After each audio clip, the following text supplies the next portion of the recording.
Olá, hoje é sexta-feira, dia de resenha do mundo político. Então vamos aos destaques da semana.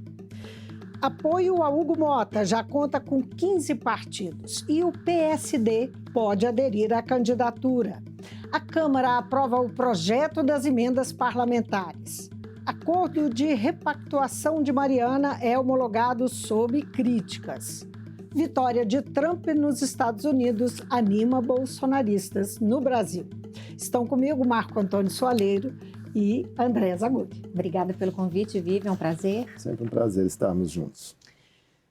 O anúncio do corte de gastos do governo federal foi adiado de novo. Disputas internas para a divisão do orçamento vêm travando a divulgação do pacote prometido pelo ministro da Fazenda, Fernando Haddad. Hoje, nesse horário, estava prevista a terceira reunião da semana sobre o assunto entre o presidente Lula e ministros. Desta vez, serão 12 pastas envolvidas.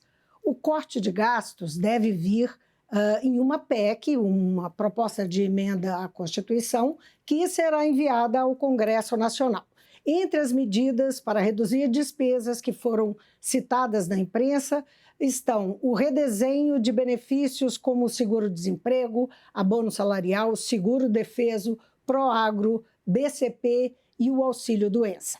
A reunião de hoje era o único compromisso do presidente na agenda do Planalto. Marco, essa demora acaba tendo consequências, não é? Outras. Tem sim, Vivi, André e todos que nos assistem. O jornal o Globo trouxe uma análise nessa linha, de que o não cumprimento do prazo inicialmente previsto pela equipe econômica gerou mais tiroteio entre ministros e risco de frustração no mercado financeiro, refletindo aí mais imediato na alta do dólar e a médio prazo, possivelmente em comportamento da taxa de juros, que o governo espera que caia há bastante tempo e não consegue viabilizar esse movimento junto ao Banco Central. Há ministros que não querem ser afetados por essa redução estrutural de despesas. Daí a disputa que está rolando. Né? Por isso a disputa. As pastas de Fernando Haddad e de Simone Tebet, do Planejamento, já tinham ali em mãos um conjunto de medidas, como você já citou, Vivian, na cabeça, que estavam prontas para mudar. Por exemplo, o seguro-desemprego, o abono salarial, que são benefícios ligados ao Ministério do Trabalho, comandado por Luiz Marinho. O ministro não escondeu a sua insatisfação, e outro ministro também que manifestou bastante incômodo foi Carlos Lupe, da Previdência, ameaçando até deixar o governo caso haja mudança em regras da sua área.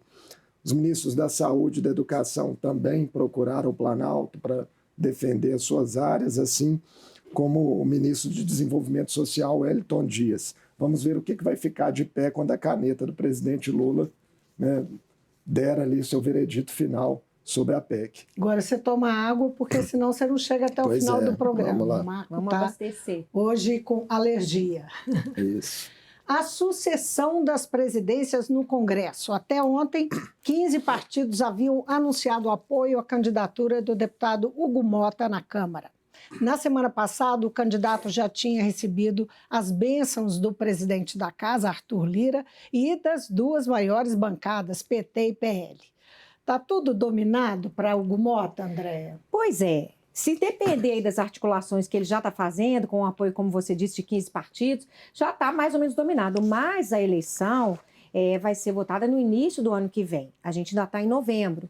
Mas as articulações estão andando aí a todo vapor. Como você disse, o Hugo Motta, do Republicanos, é o nome do candidato, é o nome do atual presidente da Câmara, Arthur Lira, e ele já arrebanhou 15 partidos, entre eles a gente tem o PSDB, o PDT, a federação formada pelo PSDB e Cidadania. Na semana passada, como você já falou, teve o apoio do PL, PT, MDB, então a coisa está caminhando. Aí a gente pode perguntar, mas por que alguns partidos resolveram apoiar agora o Hugo Motta, quando antes já tinham apoiado outros candidatos? É porque na Câmara dos Deputados eles temem que apoiar um candidato que não tem condição de vencer, eles podem perder espaço na presidência das comissões e também na mesa diretora da casa. Essa semana, Marco e Vivian, está rolando na TV Assembleia o programa que eu gravei, o Visão Parlamentar, com o João Magalhães, deputado João Magalhães, que está aqui na casa. Ele esteve 20 anos no Congresso Nacional. E ele contou para a gente como é acirrada a disputa lá em relação às presidências das comissões e os cargos da mesa. Ele ficou lá 20 anos e foi uma vez só presidente de comissão. Porque, na verdade, esses são espaços de poder dentro do Legislativo. Sim, bastante disputados. Cobiçados, né? Cobiçados. Então, agora o Hugo Mota precisa da adesão, né? Está colhendo agora a adesão de mais 4 partidos. O PSOL, o Novo, o PSD do Gilberto Kassab, que tem como candidato o Antônio Brito ainda na disputa, e o União Brasil, que ainda tem o candidato Elmar Nascimento ainda na disputa. O voto é secreto na Câmara dos Deputados, então a gente imagina que mesmo que os partidos deem a orientação, pode haver divergências, porque Sim. o voto é secreto e cada deputado vai votar como quer. Não é a bancada que vota, não é o Sim. indivíduo dentro da bancada. Sim. E daí pode haver defecções. Sim. Bom, Marco, no Senado o processo de sucessão está mais tranquilo. Bem mais tranquilo. Na terça-feira, o presidente Rodrigo Pacheco oficializou apoio ao ex-presidente da Casa e atual presidente da CCJ, Davi Alcolumbre, que é do União Brasil do Amapá. O parlamentar já vinha despontando, né, nos bastidores há bastante tempo, nos últimos meses aí no noticiário político nacional, como favorito para vencer a disputa por lá. Pacheco também ressalvou que, independente dessa preferência dele, vai atuar como um magistrado do processo e respeitar qualquer outra candidatura que venha a surgir. No próprio partido de Pacheco, o PSD, que é o maior partido da casa e tem 15 deputados, 15 senadores, melhor dizendo, né? Há uma pré-candidata, a senadora da legenda Elisiane Gama, que tenta ali articular apoios. O PSD marcou uma reunião para o início da próxima semana, mas a tendência, segundo apurações da imprensa, é de confirmar majoritariamente apoio a Davi Alcolumbre. Caso isso aconteça, o PSD já se juntaria a PSB, PDT, PP e PL, outras legendas que já têm aí acordos encaminhados em favor de Alcolumbre. Sobre o futuro de Rodrigo Pacheco, ele voltou a falar essa semana em uma entrevista, quando foi questionado ali sobre o que ele deve fazer quando deixar a presidência do Senado em fevereiro do ano que vem, desconversou, até citou que o STF, para um jurista como ele, né, um advogado, seria um sonho, mas que isso não está posto à mesa nesse momento, e disse que qualquer outra possibilidade será analisada só lá na frente. Ele é cotado, né, como um possível ministro de Lula, ocupando ali algum cargo de primeiro escalão, ou como candidato ao governo de Minas em 2026. Eu ia falar que ele está em Belo Horizonte, especificamente Sim. nessa sexta-feira, porque faleceu o pai dele. Isso. Então, ele veio aqui para participar do funeral. Bom, e essa semana a Câmara aprovou o projeto criado para atender às exigências do Supremo Tribunal Federal sobre regras de rastreabilidade e transparência das emendas parlamentares. O texto foi construído entre os 3 poderes para cumprir determinação do STF após o ministro Flávio Dino suspender repasses e pedir maior publicidade. Desde agosto, as emendas não são repassadas. Então, Andréia, já tem organizações falando, avaliando que a proposta não atende à decisão do ministro Flávio Dino, que ele frisa ao tomar a decisão inicial, que depois foi referendada pelo Supremo, da necessidade de se saber de onde o dinheiro sai, quem que está mandando, qual é o parlamentar, para onde que vai, com que finalidade. Então, Vivian, os jornais estão trazendo aí a fala de algumas organizações, como Transparência Brasil, Transparência Internacional e a Associação Contas Abertas, fazendo críticas a esse projeto de lei que está na Câmara dos Deputados e que depois vai para o Senado, em relação à decisão, atendendo aí a decisão do Supremo de, como você falou, rastreabilidade e transparência das emendas, diminuindo aí os riscos de corrupção. O que acontece? As críticas vão em algumas direções e eu vou tentar explicar um pouquinho. Primeiro, em relação às emendas coletivas. Segundo essas organizações, falta uma padronização das informações sobre essas emendas para que haja um rastreio do recurso, já que ela não tem um autor específico. Que né? na verdade, aquelas emendas de bancada, Exatamente, não é? emendas coletivas. As emendas PIX também estão recebendo críticas, porque, segundo o projeto, elas, depois de aprovada a lei orçamentária, elas podem ser desmembradas. E nesse desmembramento ficaria difícil de rastrear para onde que essa emenda vai. Como você falou, o mais importante é saber de onde o dinheiro sai e para onde o dinheiro vai. Os senadores, as organizações também criticam que o projeto foi votado em caráter de urgência, não houve a participação da sociedade civil nesse julgamento, nessa votação. Contudo, apesar dos problemas, as instituições avaliaram algumas situações positivas em relação ao projeto da Câmara dos Deputados. Por exemplo, ressaltando que as emendas poderão prioritariamente atender ao custeio de políticas públicas, ou seja, as emendas ajudariam aí nos projetos estruturais do governo também. Enfim, teria assim uma pré-condição, não é, para a liberação de algumas emendas ou do parte do valor para esses investimentos. Investimentos estruturais do governo, que ajudaria aí a melhorar a vida da população. O projeto foi votado por 330 votos a favor, bastante, 74 votos contrários, e agora ele segue para o Senado para uma próxima votação na semana que vem.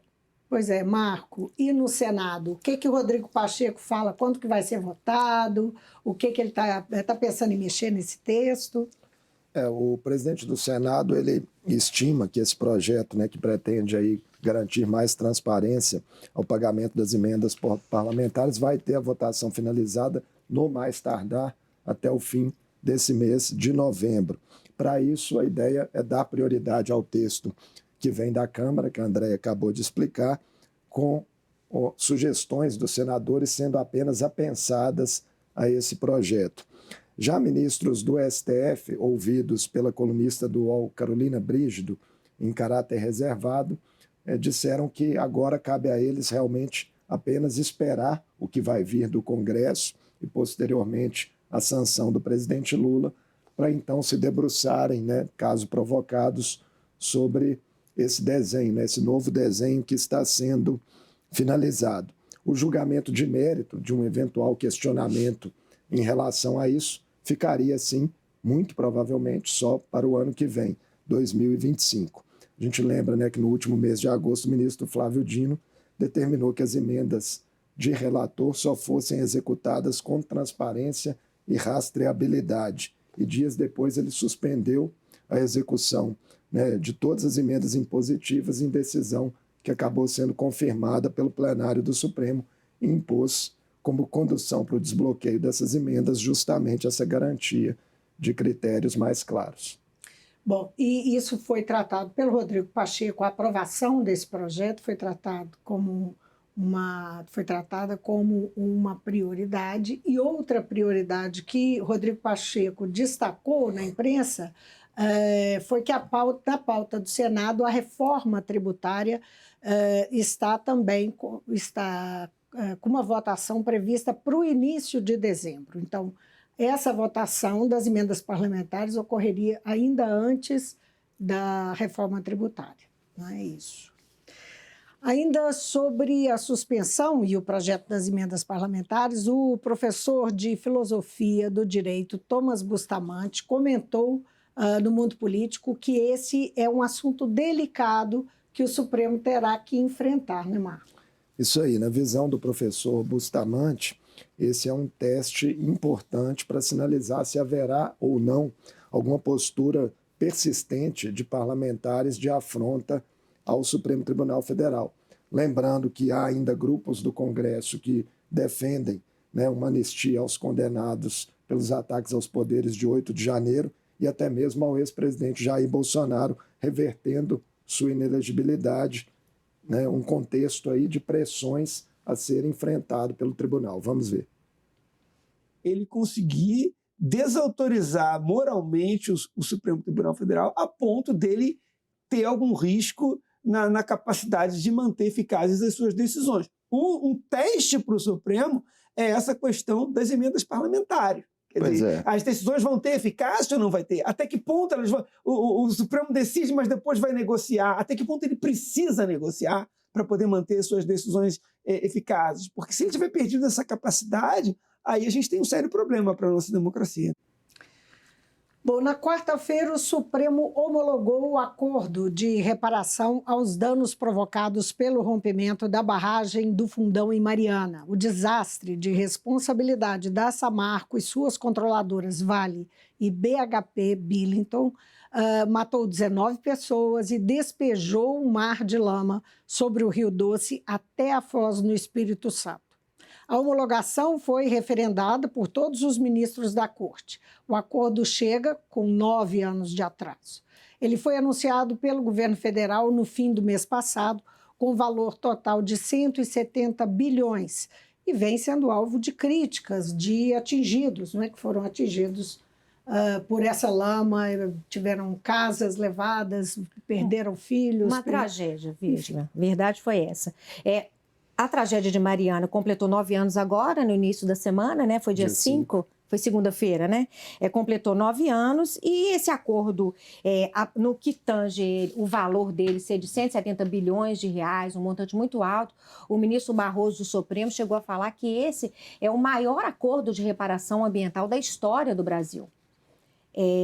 E esse, como você já falou, os movimentos dos atingidos por barragem não estão satisfeitos com esse acordo. Segundo o MAB, que é o Movimento dos Atingidos por Barragem, e a Associação Nacional dos Atingidos por Barragem, eles dizem que as condições foram injustas para os envolvidos, que houve renúncias desproporcionais, essas são as críticas que eles fazem em relação ao acordo. E também que eles não teriam participado efetivamente das decisões tomadas no acordo. A mesma Eles não foram chamados, Andréia, né?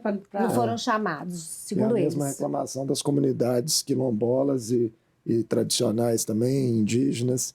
Que foram atingidas também. Que foram atingidas. Muito atingidas. Os Krenak sofrem até hoje, sem água, sem lugar para tomar banho. Porque o rio não tem... o rio é a vida deles e não tem mais o rio, Há poucos dias esteve no mundo político também o advogado Cacai, né, que representa essas comunidades, fazendo exatamente essas críticas de que faltou escuta efetiva. Pois é bom a gente lembrar, Vivi e Marco, que paralelo a esse acordo homologado pelo Supremo, existe uma ação coletiva na Justiça da Inglaterra, são 620 mil reclamantes lá, cobrando uma reparação de 260 bilhões de reais em indenizações.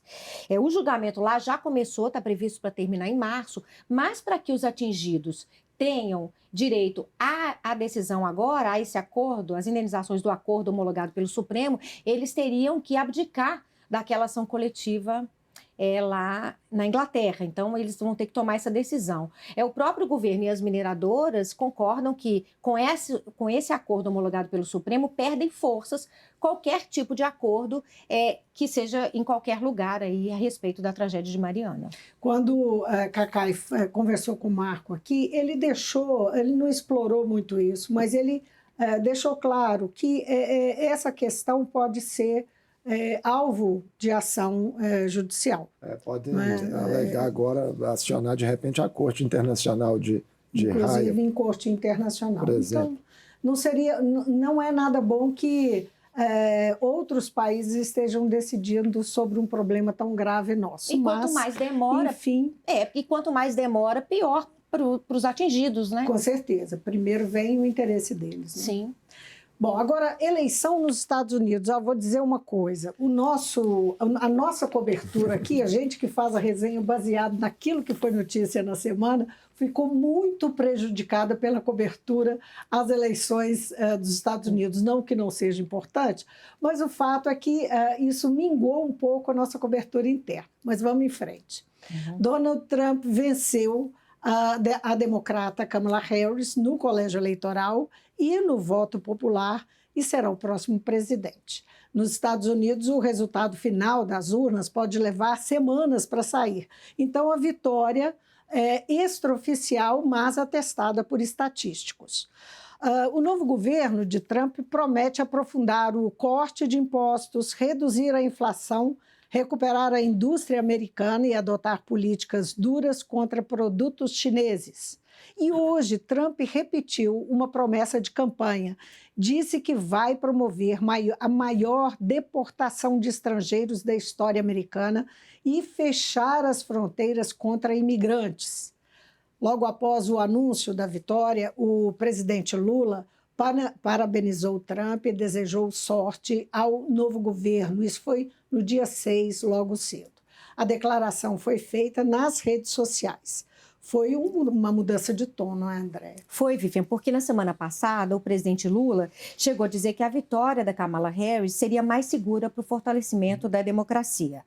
Ele citou aí nessa declaração em relação a Kamala o presidente Trump no final do seu mandato e também ao ataque que houve ao Capitólio. Ele estava otimista com a possível vitória da Kamala. Mas agora, com a vitória do Trump, ele adotou um tom mais conciliador e eu vou abrir aspas aqui para o que o presidente falou. Meus parabéns ao presidente Donald Trump pela vitória eleitoral e retorno à presidência dos Estados Unidos. A democracia é a voz do povo, ela deve ser sempre respeitada. O mundo precisa de diálogo e o trabalho conjunto para termos paz, desenvolvimento e prosperidade. Desejo sorte e sucesso ao novo governo.